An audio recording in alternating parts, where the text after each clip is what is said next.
우리는 그 2장 말씀에서 하나님께서 이스라엘 사람들, 유다는 첫사랑이요, 신부요, 그 하나님께 드리는 성물의 첫 열매라고 말씀하셨습니다. 그런 이스라엘이, 그런 유다가 하나님을 떠나 그 슬픔을 말씀하고 있었던 것을 우리가 보게 되죠. 자, 오늘은 이렇게 떠난 더럽혀진 유다와 이스라엘에 대한 하나님이 저들에 대한 구애와 저들의 회개를 촉구하면서 그들에게 주시는 약속을 우리에게 해주고 있는 말씀이 이 3장의 말씀입니다. 자, 1절에서 5절의 말씀은 유다의 죄악상을 다시 한번 상기시킵니다. 마치 이혼한 아내가 다른 남자에게 시집으로 갔습니다. 그래서 그 시집간 여자를 이 전 남편이 다시 받아들이면 그 땅이 얼마나 더러워지겠느냐, 그렇게 말씀하십니다. 이 말씀 신명기 24장 4장에 있는 말씀이지요. 왜냐하면 한번 버린 아내를 다시 받아들이지 못하게 하는 법이라는 것입니다. 그렇게 말씀하시면서 유다가 우상을 숭배한 흔적을 보이시면서 오늘 유다의 한 이 행적은 아라바 사람들이, 이 광야에 있는 아라바 사람들이 길가에 앉아서 이 창녀짓을 하는 그 모습을 그들에게 있었다는 것입니다. 그래서 그 죄악이 온갖 하나님 떠나서 우상을 섬기는 그 모든 것이 그 온 산에, 푸른 나무든, 그래서 이 온 산이 민둥산이었다는 거예요. 이 민둥산이 우상으로 가득 채워져서 하나님이 그 자취가 감춰진 것을 이야기하는 거죠. 그래서 하나님께서 어떻게 하셨어요? 단비를 그쳤어요. 늦은 비도 그치게 하셨어요.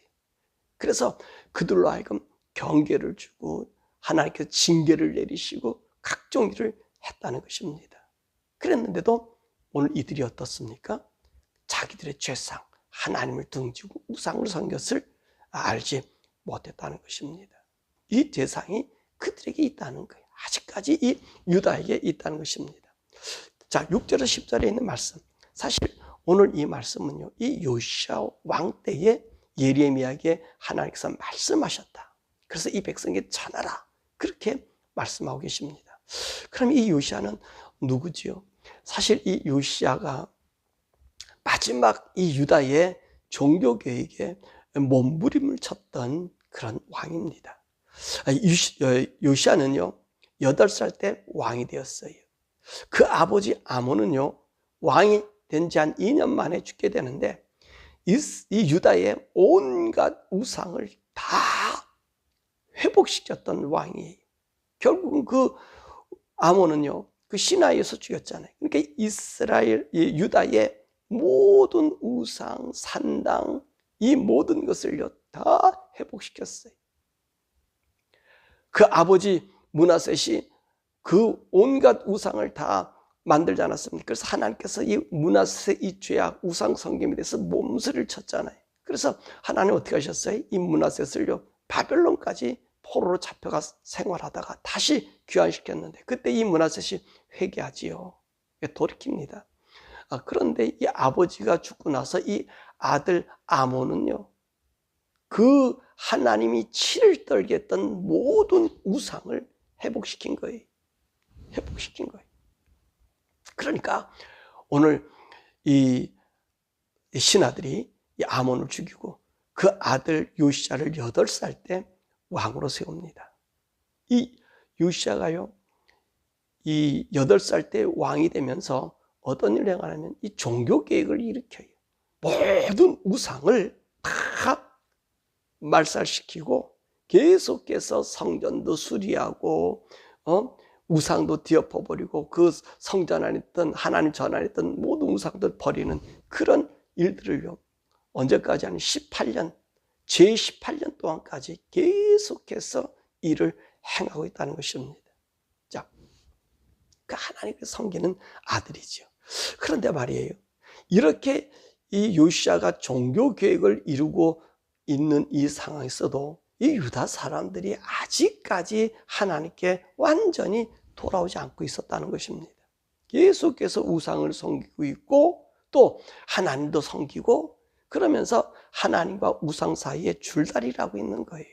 그러니까 보세요. 요시아가 왕이 돼서 8살 때 왕이 되면서 그 제사장들을 통해서 이렇게 이제 하나님의 법을 얘기하는데, 여러분 그것이 이루어지질 않아요. 그러니까 이 요시아가 이제 8년 되고 16살 될 때 왜 성전이 건축 잘 되지 않았느냐? 또 재촉하고 재촉해서요, 제사장들이 동화되질 않는 거예요. 완전 움직이지 않는 거예요.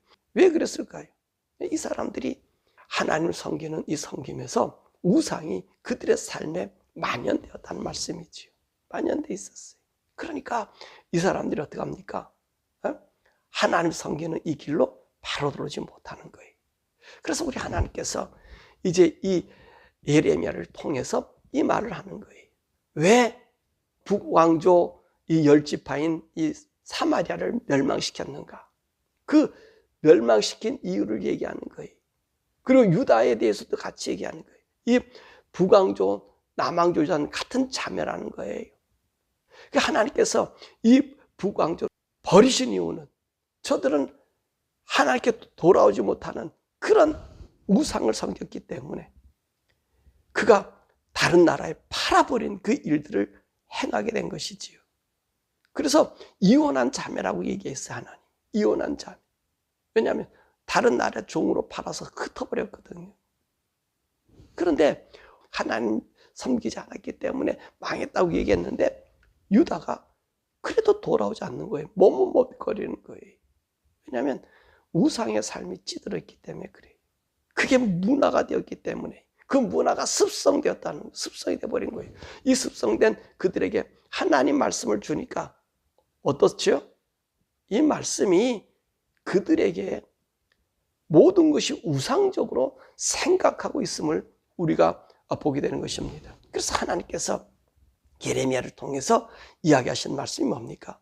바로 돌아오라는 얘기 아닙니까? 돌아오라. 그러니까 이들이 또요, 재밌는 것은 아까도 얘기했지만 신명기 24장 4절에 있는 말씀 보면, 야, 과연 이제 이 이혼한 여인이 전 남편을 돌아가면 받아주지 말라 그랬는데, 과연 우리 하나님께서 우리가 우상을 섬기는 여기에서 벗어나서 온다 해도 우리 하나님께서 우리가 받아줄까?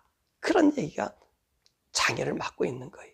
왜냐하면 이것은요, 이방 습성이 너무나 많았기 때문에 모든 의식과 생각과 삶에 무엇으로 지금 습성화되어 버렸어요?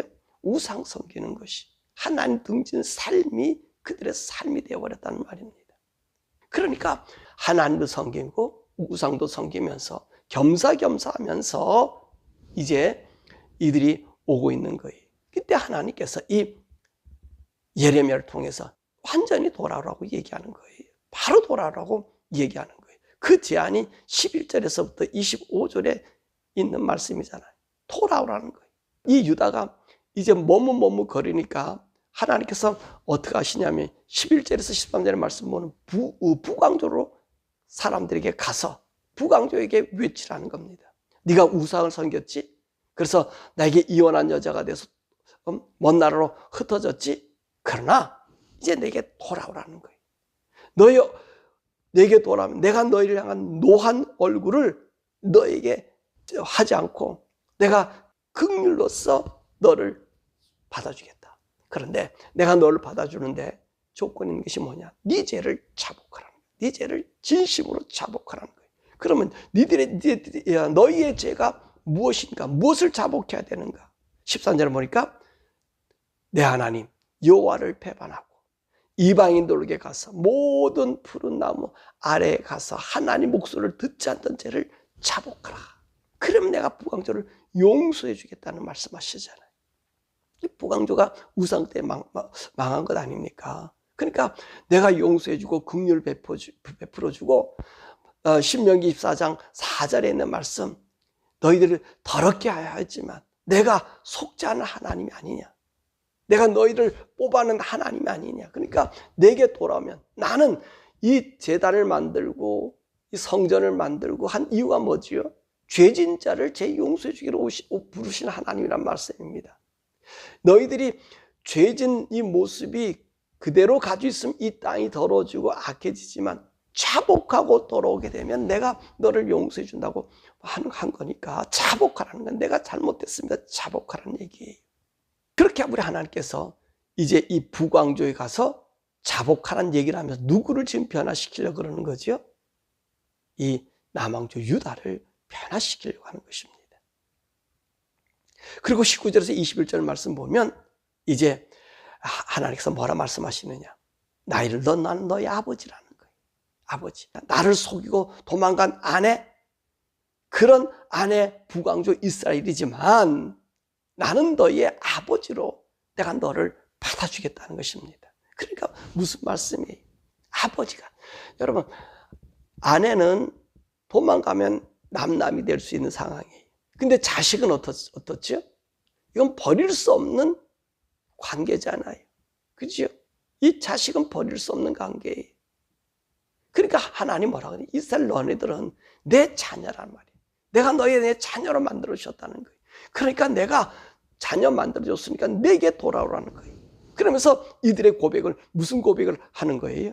지난날 조상들이 범죄했고 우상을 섬긴 일을 고백하라는 거지. 그게 고백하는. 그러면 우리 하나님께서 어떻게 하셔요? 그래, 우리 조상들, 내 자녀들, 그래, 네가 나에게 돌아왔어? 그럼 내가 너를 받아줄 거야. 이 탕자의 비유에서 우리 주님이 그 말씀을 하고 계시잖아요. 얼마나 못된 아들입니까? 그럼에도 아버지께 돌아오니까 아버지가 그를 받아준다는 거예요. 이혼한 여인은 버릴 수 있어도 자식은 버릴 수 없는 거예요. 아버지 부르고 찾아오는 그 자식은 버릴 수 없는 거예요. 하나님께서 19절에서 21절에 그 얘기를 하면서 돌이킴을 이야기하고 있는 것입니다. 그러면서 우리 하나님께서 무엇을 또 준비하고 계셔요? 이렇게 돌아온 자들을 위해서 하나님께서 준비한 것이 14절에서 18절의 말씀입니다. 하나님께서는요, 또 남편으로서 열국에서 너희를 시온으로 데리고 오실 것을 약속하신 것입니다. 네가 자복했어? 내 죄를 고백했어? 내가 우상에 쩌들고 하나님 등진 것을 고백했어? 그러면 내가 어디서 데려와요? 열국에서 데려오겠다는, 열국에서 이 시온으로 데려오게 할 것이고, 두 번째로 하나님께서 뭐라 말씀하십니까? 이제 너를 다스리는 이 목자들은 내 마음에 합한 목자들, 그래서 그들이 지식과 명철로 너희들을 양육할 것이다 라고 말씀하십니다. 여러분, 우리가 2장 8절의 말씀에서 이 이스라엘 나라의 타락의 원동력이 누구였다 그랬습니까? 제사장들이요. 그리고 하나님 말씀 가르치는 선인자들이었고요. 그리고 왕이었고요. 그 선지자들이었잖아요. 이들이 어떻게 했습니까? 백성들을 하나님을 알게 하지 아니하고요. 하나님 말씀을 가르치지 않았고요. 그릇된 길로 가게 만들었고요. 거짓 영, 바알의 영을 그들에게 전해주었다는 말이에요. 그래서 이 민족들이, 이 정말 백성이라고 하는 사람은요, 다스린 대로 따라가는 자들이 아닙니까? 그 정책하는 정치가들의 손에서 움직여지는 것이 백성들 아닙니까? 그래서 마음이 갈리고 상하잖아요. 그러지, 이 정치자들. 근데 우리 하나님께서 이제는 어떻게 해요? 이 백성을, 내게 돌아온 너희들을 다스리는 이 목자는 지식과 명철로 다스린다는 거예요. 너희들을 양육한다는 거예요. 그래서 그들로 하여금 참 하나님의 아들로서 이젠 자루나 우루나 치우치지 않고 하나님 만나며 하나님과 경배할 수 있도록. 여러분 보세요. 이 요시야 왕이요, 얼마나 개혁을 이룹니까? 평생을 개혁을 해요. 근데 이 요시야 왕이 개혁함에도 불구하고 백성들이 움직이지 않잖아요. 왜냐하면 이 잘못된 지도자들로 말미암아 그들의 마음이 우상에게 뺏겨져서 있어 그래요. 죄악의 물이 들어서 있어서 그래요. 그러니까 우리 하나님께서 어떤 목자를 주신다고요? 내 마음에 합한 목자. 지식과 명철로 가르치는, 이 지식과 명철이 어디입니까? 우리 하나님 아는 것이고 하나님 공경하는 것이 명철과 지혜, 바른 길 아닙니까? 인생의 창조하신 하나님, 인생의 모든 것을 하신 하나님이 그 하나님의 지혜로 인간을 다스리니 죄와 악이 물러가는 것 아닙니까? 그런 지도자로 세워져서 돌아오면 내가 해줄 것이라 말씀하시고요. 16절의 말씀 보니까 이제는 성전의 예배를 제하시겠다 그랬어요. 너희들에게 언약궤를 다시 말하지 않을 것이라고 얘기합니다. 그럼 왜 성전 예배를 안 한다고 얘기했을까요? 왜 이스라엘 사람들이 우상을 섬기게 되었죠? 이 성전이었었어요, 사실. 이스라엘 나라 성전이 굉장하다고 얘기했는데 이방신들의 성전 어때요? 그것은요, 그 전들은 어마어마했단 말입니다. 그러니까 이 성전이 어떤 성전이 된 것입니까? 그들과 비교해서 너무나 미약했단 말이지요. 그러니까 이들이 이 성전에 이것을 보고 하나님을 등진 이유도 되었다는 거지요. 그러니까 이제는 하나님께서 이 언약궤를 통해서 예배가 아니라는 거예요. 그러면서 뭐라 말씀해요? 17절에 하나님 그분이 직접 다스린다고 말씀하시잖아요. 예루살렘은 여호와의 보좌가 되어서 열국의 백성이 모임으로 악한 마음에 완악한 대로 그들이 행하지 않게 한다라고 하는 것입니다. 그러니까 이제는 언약궤 예배가 아니에요. 그것을 말하거나 생각하거나 기억하거나 찾거나 만들지 않는 누구 하나님의 통치의 예배가 된다는 거예요. 사는 여러분 아십니까? 구약은요 성전 예배예요. 이 성전 예배는 상징의 예배지요.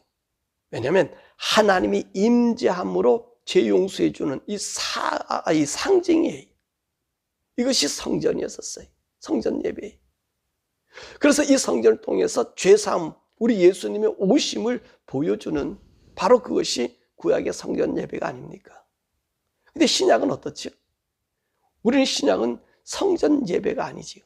그래서 성전을 무너뜨렸어요. 우리 주님 말씀하신 것처럼 뭐라고 말씀하셔요? 다시는 언약궤에서 찾지도 말고 또 언약궤를 말하지도 말고 생각하지도 말고 기억하지도 말고 만들지도 말라 그러잖아요. 언약궤를 다시 말하지 않아요. 이제는 이 신약은 누굽니까? 하나님 우리 예수님께서 이 성전을 폐하시고 이 상징을 폐하시고 이 성전이 상징하는 것이 누굽니까? 예수님 아니십니까? 그 예수님이 오셔서 교회를 세우셨어요. 이 교회를 통해서 이제는 우리는 어떤 예배를 드려요? 성령님이 임재하는 예배를 드리는 거예요. 성령님이 임재하는. 그러니까 이 성령님의 임재는 영과의 교통이에요. 하나님과 영과의 교통의 예배로 바꿔진 거예요. 여러분 아십니까? 우리는 성전에서 위주가 아니에요. 그렇기 때문에 이스라엘 사람들이 이 성전 때문에 우상을 섬긴 거거든요. 여러분 우리도요 이 성전을 아주 화려하게 번창하게 막 지으려고 그래요. 거기서 나타난 폐단이 우리 중세에서 우리 배울 수 있잖아요. 성전 짓겠다고, 저 베드로 성단 저거 짓겠다고 여러분 면죄부를 팔아서 하나님 모독한 일 있지 않습니까? 아니, 성전 예배가 아니라니까. 이제는 성전 예배가 아니에요. 교회당 크게 짓고 뭐한 이 예배가 아닙니다. 이제는 어떤 예배예요?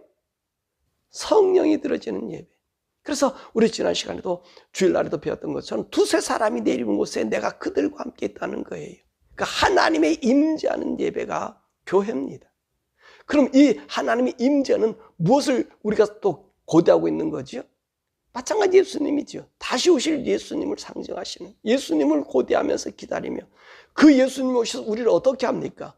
하나님의 나라, 오늘 예루살렘에 하나님의 보좌가 베풀어진 것처럼 하나님의 나라, 그 나라로 우리가 가는 거예요. 영혼육이 완전히 영체로 하나님의 영체로 바꿔지는 거예요. 사실 우리는요 이것을 고대하고 사는 거예요. 이 믿음의 예배가 오늘 신약의 예배라는 것입니다. 하나님의 나라로 바뀌어지는 예배예요. 오늘 우리는 하나님의 나라를 그리워하면서 드려지는 예배가 바로 신약의 예배예요. 그래서 구약의 이 유다들, 이스라엘 나라들이 왜 자꾸 우상을 섬기느냐? 그 원동력이 뭐냐면 성전 때문에, 이 언약궤가 있다고 하니 언약궤 때문이었다는 것입니다. 근데 우리 하나님께서는 내 목자를 주겠다는 거예요. 하나님의 성령의 목자. 더 나아가서 이 메시아 왕국이지요. 하나님 보좌가 되시고 하나님이 좌정하시는 이 메시아 왕국, 우리 주님이 재림하시는, 또 하나님이 다시는 이 천국의 이 나라는 보세요. 성전이 아니에요. 외형이 아니에요. 영이에요. 바로 이스라엘 백성들이 왜 우상이 자꾸 빠졌어요? 잘못된 지도자들 때문에. 지금도 마찬가지. 잘못된 영적 지도자는 교인들요 세속화시켜요. 돌아오지 못하게. 아니 하나님이 나타나셔서 그렇게 용서해 주시겠다 해줘도 백성들이 돌아오질 않아요. 결론적으로는 유다는 어떻습니까? 요시야 왕의 몸부림침 그 이후에는요 멸망의 길로 멸망해버리지 않잖아요. 사실 요시야 왕이 죽음으로 이스라엘 나라는 멸망돼 버린 거예요. 마지막 그 힘을 써도요 이 사람들이 돌아오지 않으니까 유다가 멸망돼 버린 거잖아요. 바벨론이 멸망돼 버리잖아요. 사랑하는 여러분, 외형을 보지 마세요. 오늘 우리는요 하나님의 영으로 하나님께 예배하는 거예요. 그래야 우상을 이기는 거예요. 영으로, 육으로 보면 우리 세상으로 갑니다. 그러나 영과의 하나님과 교통하면 우리 온 몸과 혼과 우리 삶을 하나님께 이길 수 있는 거예요. 그러므로 성령의 사람 되시기를 원합니다. 하나님의 의의 사람 되기를 원합니다. 외형적인 외형이 아니라 우리 마음의 중심의 그 하나님, 그분을 보시는 거예요. 우리도 우리 가정예배에서 헌금에 대한 이야기를 했습니다. 예수님께서 연복교 맞은편에 앉았는데 부자들도 돈을 많이 냈고요. 근데 가난한 그 가부가 두레돈 드린 것을 많이 냈다 그랬어요. 사실 하나님 무엇을 본 것이죠? 양을 본 것이 아니라 질을 본 거예요. 그렇습니다. 우리 심령을 보는 거예요. 그래서 우리의 예배는 성령과 진리로 드려지는 예배. 이 예배를 찾으신다고 얘기하셨거든요. 그래야 우리가 세상에 요동되지 않아. 성령님이 임재하셔서 여러분을 지켜주셔야 되고 인도해 주시고 바로 하나님의 은혜로 우리를 인도해 주시는 거예요. 유다의 타락, 오늘 이스라엘의 타락은 어디서 왔다고요? 언약궤에서 왔다는 거예요. 다시 한번 성전에서 왔다는 거예요. 초라한 성전이 볼품 없어지는 거예요. 외형이 아닌 하나님의 영과 영을 만나는 우리들. 세속에서. 그래서 이 악의 세력에서 하나님 바라보는 우리 주님 다시 오심을 고대한 이 믿음으로 바꿔지기를 주님의 간절히 축원합니다. 우리 시간에 함께 기도할 것은 사랑하는 성도 여러분, 저와 여러분들은요 영으로 하나님을 만나는 자들이에요. 하나님 성령님께서 나를 이끌어 주시고 성령님께서 말씀해 주셔서 이제 외형적인 것이 아니라 우리 영이 우리 중심이 하나님께 드려지게 해달라고 기도하고 우리 지도자들이 어떤 지도자를 보내주신다 그랬어요? 보니까 여기 하나님 지식과 명철로 너희들을 인도해 주실 것이다. 그렇게 하나님 말씀하셨잖아요. 하나님의 마음에 합한 지도자, 하나님 마음에 합한 그 목회자들, 그런 자들은 어때요? 세상을 가리키잖아요. 하나님의 오심, 구약의 성전은 예수님 오심을 상징했다면 신약의 교회는 어떤 교회라고요? 영으로 주님 오심을 준비하는 교회예요. 하나님, 우리 지도자들이 이 유다의 지도자들처럼 그런 어리석은 지도자 아니라 하나님을 가르쳐주고 천국을 가르쳐주고 교회의 사명을 일으켜줄 수 있는 우리 지도자들, 우리 목회자들 많이 일어나게 해달라고 기도하고 우리 미국, 이 미국 또 한국 하나님 마음에 합한 지도자가 되게 하시고 LGBT 이 죄악의 문화 속에 끌려가는 그런 지도자가 아니라 하나님 뜻으로 외쳐 우리 성도들을 영으로 살리는 이런 지도자들, 이런 대통령들, 이런 정치가들, 미국 관계 많이 일어나게 해달라고 우리 주여 부르짖게 기도하죠.